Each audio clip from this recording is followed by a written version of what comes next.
E nós temos aqui o próprio Druida, para quem não sabe, é um apelido do Léo, para nos falar dos deuses celtas. Léo, eu queria começar, se você não se incomodar, Claro. por Você me apresentou Quernunos. e já quer começar. Exatamente. Então comece por Quernunos. Na verdade, o meu começo, na verdade, é te provocar a falar sobre ele. Esse deus Ah, que ele tem chifre, ele é um cervo, ele não é, ele é um cara, ele é um andro. O que que ele é? Quem é Quernunos e qual o papel dele dentro da mitologia celta, Léo? legal, boa. Vou ter que contar uma historinha aqui. Ah, adoramos histórias. Então vamos lá. Quem são os celtas? Os celtas são um povo indo-europeu que começaram a dominar a tecnologia do ferro e, por causa disso, eles suplantaram as civilizações de cobre que existiam na Europa, na Inglaterra, até a região mais ou menos ali da Anatólia, na Turquia. Eles se espalharam por essas regiões e naquela época, gente, você dominar uma tecnologia metalúrgica era mais ou menos se a gente fosse comparar com hoje, um país ter uma bomba atômica e outro país ter, Não ter. sei lá, não ter, por exemplo, ter bombas bem menos potentes. Então Na eles tinham Biribinha. na beribinha, é isso, um estalinho. Tá. Então eles tinham uma baita tecnologia militar e isso fazia muita diferença. Por quê? O ferro era mais resistente, era mais duro. Uma espada de ferro batia muito mais do que uma espada de cobre antes de perder o gume. Ferramentas de ferro duravam mais, como arados, como foices, ainda não existe a ferradura vai ser só inventada no ano 1000 depois de Cristo, mas existia esse domínio da tecnologia. Então eles começam a Eu suplantar. aprendi uma coisa com você O quê? sobre espadas e fio e gume. Que o fio da espada numa guerra dura muito pouco. E eu lembro você me Sim, contando isso, que depois de algum tempo, pouco tempo, ele vira um porrete. um porrete de metal, exatamente. Na Idade Média isso começa a melhorar. Eles já faziam um aço melhor, que aí você tem um fio melhor. Mas até mais ou menos ali os anos 1300, as espadas era assim, dava meia dúzia de porrada, o fio ia pro saco, virava um porrete de metal, era isso. Certo. Louco, né? E aí eles dominavam essa tecnologia. Então, eles se espalharam, só que eles não eram um povo único. Eles se espalharam em vários povos diferentes, que eram considerados celtas por terem uma mesma origem, terem uma língua muito parecida e terem uma cultura muito parecida. E aí, cada região tinham deuses e deusas que variavam, mas em geral existia uma ideia de que existia um grande deus e uma grande deusa. E aí esse grande deus, ele pode ser representado como Quernunos.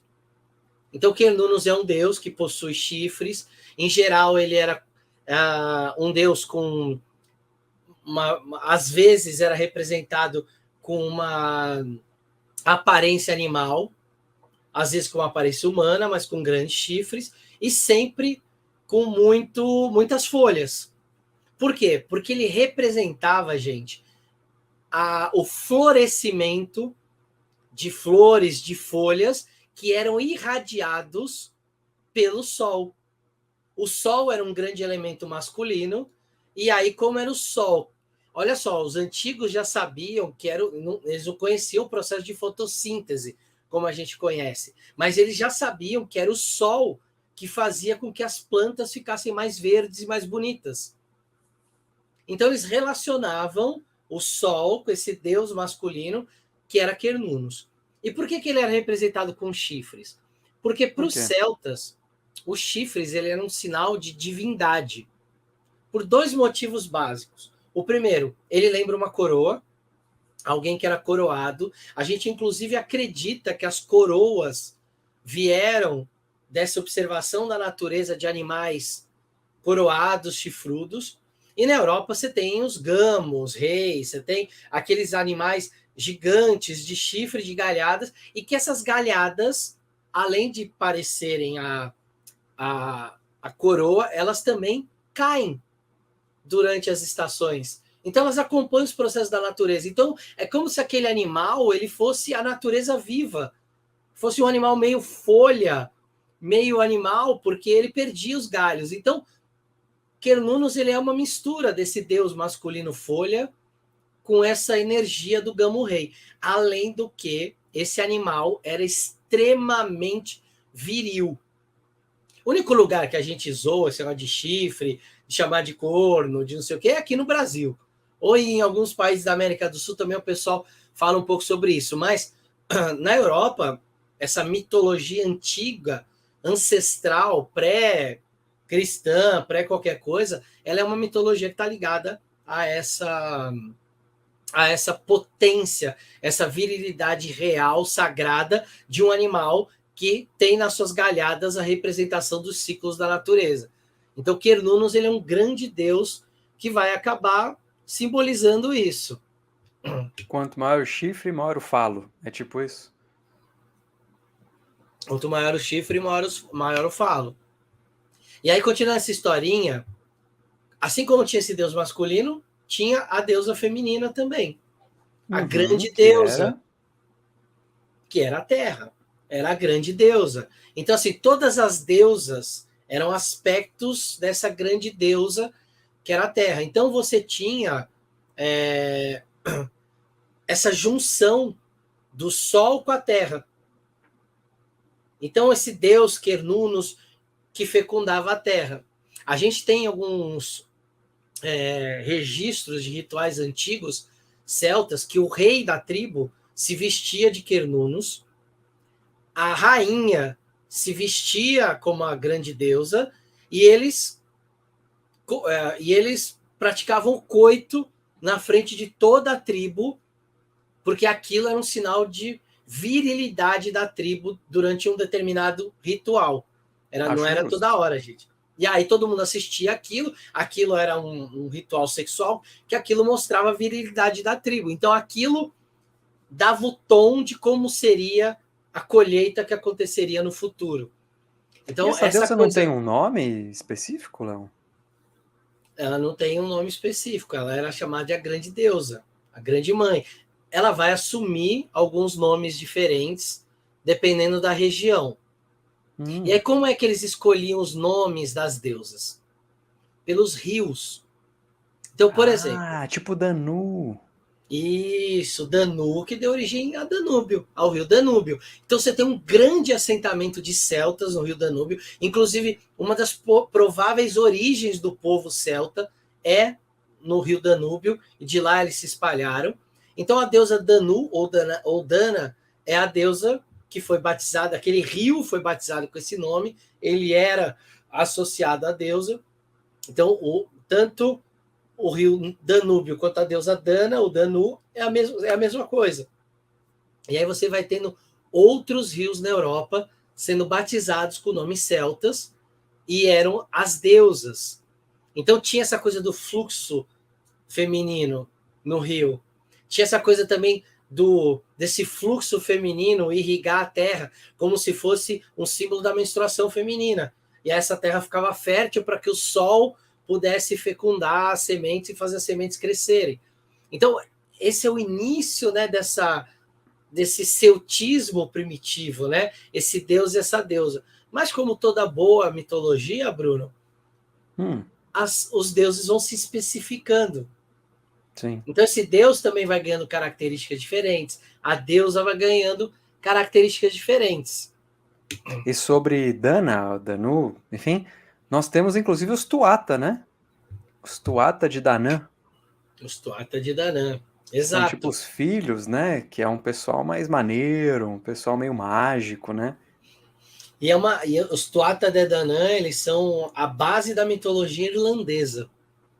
Que olha que legal. As pessoas acreditavam até um tempo atrás de que os celtas tinham atravessado o Canal da Mancha a pé, porque o Canal da Mancha ele tinha, sei lá, 20 metros. Eles atravessaram a pé, e aí da Inglaterra chegaram na Irlanda. Mas hoje já se sabe, por análise genética, que os celtas que chegaram na Irlanda vieram da Espanha e de Portugal. Toma essa. Que bacana, né? Então era o seu Tíberos, né? Que são os celtas da Península Esse Ibérica. nome é foda, né, velho? Mas tá bom, vamos lá, respeito. Eles foram para a Irlanda, então olha que legal, eram povos até diferentes. E aí a base dessa mitologia irlandesa é uma guerra entre duas raças divinas. Uma, os Tuatha De Danann, e a outra raça, que seriam os caras do mal, seriam os Formorians. Que E aí aí, parece que veio de Nibiru, né? Assim, parece já umas coisas meio total. ET, né? Então, assim, muito da mitologia irlandesa vai ter origem nessa primeira lenda dessas duas raças divinas que se combatem. Aí deuses como Dagda, ou até aquele heróico Húin, que aparecem na mitologia, eles são continuações dessa mitologia, né? O Húin seria filho de Lugh. Depois, Bruno, me lembra de falar sobre Lugh mais para frente. Tem um negócio Com muito legal para certeza. contar de Lugh. Ele seria filho de Lugh. Lugh é o grande herói que ajudou a matar o líder dos Formorians, que eram esses caras do mal, uma divindade chamada Balor. Então, tem toda essa mitologia também dos irlandeses, que é diferente da mitologia, por exemplo, do povo Hallstatt, que veio ali na região da Áustria, do povo do Danúbio, do povo que subiu e se tornou depois as tribos germânicas. Então, as tribos germânicas elas têm uma origem indo-europeia, que é o mesmo ramo de povo que deu origem ao povo celta. E aí, Bruninho, tem um negócio que acho que você vai gostar bastante. Você que gosta de mitologia nórdica, tem um deus celta dessa região chamado Sucelos. Olha, parece até Esse latim. até latim, né? Inclusive, é dito que pode ter tido influência cruzada das línguas célticas e do latim. Mas isso é uma história para outro dia. Sucelos, ele era um deus que representava a fertilidade masculina. Então, não era só como Cernunnos, que era o grande deus da natureza. Ele era muito especificamente ligado à fertilidade masculina e ele carregava um grande martelo. E aí existe uma tentativa de explicar que esse deus pode ter dado origem a Thor. Porque Thor, ele era muito popular entre os germânicos, muito mais do que o Odin, do que o Wotan. Sim. O culto a Thor entre os Não, e é mais germânicos, ancestral. mais ancestral. O culto a Thor entre os germânicos, ele era extremamente difundido e era o grande deus dos germânicos, era Thor. Thor era o cara que todo mundo adorava. E aí, provavelmente, tem uma ligação dessa ideia de Sucelos com o Thor. E por quê? Porque o martelo, esse martelo que o Thor usa, e o mesmo martelo que Sucelos usa, é o martelo de ferreiro. E vamos lembrar do nosso começo da história? Os celtas se tornaram um povo dominante no noroeste da Europa porque eles dominaram, através dos ferreiros, da metalurgia, o controle do ferro. Então era por isso que Thor, Sucelos, eram os deuses, quase como se fosse o Sucelos era tipo o rei dos deuses. Thor era o grande deus dos... Por quê? Porque era a tecnologia do ferro que fez com que os celtas dominassem todas as regiões. Olha que legal. Caramba, que demais, que demais. Fica difícil fazer uma associação livre assim, por conta dos nomes serem bem diferentes, né? Mas quando você vê Uhum. essas coisas, né, começa a ser mais similar alguns elementos, pô, que maneiro, que interessante, porque de fato, Odin ou Wotan, ele acabou tendo uma importância, não sei se mais tardia é a melhor palavra, mas depois, na época mais clássica e tal. Antes era Thor, né? Os estudiosos realmente, como o Léo falou, ele é anterior a Wotan, a Odin. O Thor está muito mais presente e mesmo depois que Odin se torna chefe de panteão, Thor ainda é muito mais popular nesse sentido, no Isso. melhor sentido da palavra popular mesmo.